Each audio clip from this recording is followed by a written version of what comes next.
વિદ્યાર્થી મિત્રો બધા મજામાં ને? આજે આપણે હિન્દી લેશું, બરાબર? પાઠ 7 નો છે. આની પહેલા આપણે પાઠ 6 શીખી ગયા. આજે હવે આપણે 7નો પાઠ લેશું. સબ્જી. સબ્જી એટલે તો કે શાકભાજી, બરાબર? તો અહીંયા આપણે હિન્દી શબ્દ લઈ અને હિન્દી શબ્દનું ગુજરાતી આપણે કરવાનું છે કે ભાઈ આલુ એટલે શું થાય? તો કે બટેટા. શું થાય? તો કે બટેટા. પ્યાજ એટલે શું થાય? તો કે ડુંગળી. શું થાય?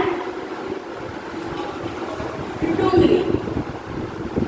પછી મટર એટલે તો કે વટાણા. શું થયું? વટાણા. વટાણા. પછી ભીંડી એટલે તો કે ભીંડો. શું થયું? ભીંડો. બરાબર? મિર્ચ. મિર્ચ એટલે તો કે મરચા. શું થયું? મરચા. બરાબર? આ આલુ એટલે બટેટા, પ્યાજ એટલે ડુંગળી, મટર એટલે વટાણા, ભીંડી એટલે ભીંડો, મિર્ચ એટલે મરચા. આ હિન્દીમાં નામ છે, આ ગુજરાતીમાં. એવી જ રીતના આપણે પણ અહીંયા પણ હિન્દીમાં નામ લખ્યા છે. સામે આપણે ગુજરાતી એનું લેશું. મૂળી. મૂળી એટલે તો કે મૂળા. પછી બેગન. બેગન એટલે તો કે રીંગણા. શું આવ્યું? બેગન એટલે રીંગણા.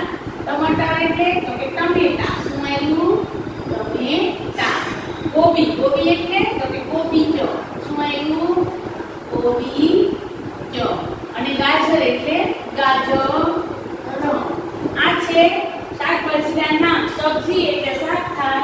અહીંયા હિન્દીમાં નામ છે અને આપણે એનું ગુજરાતીમાં કરેલું છે.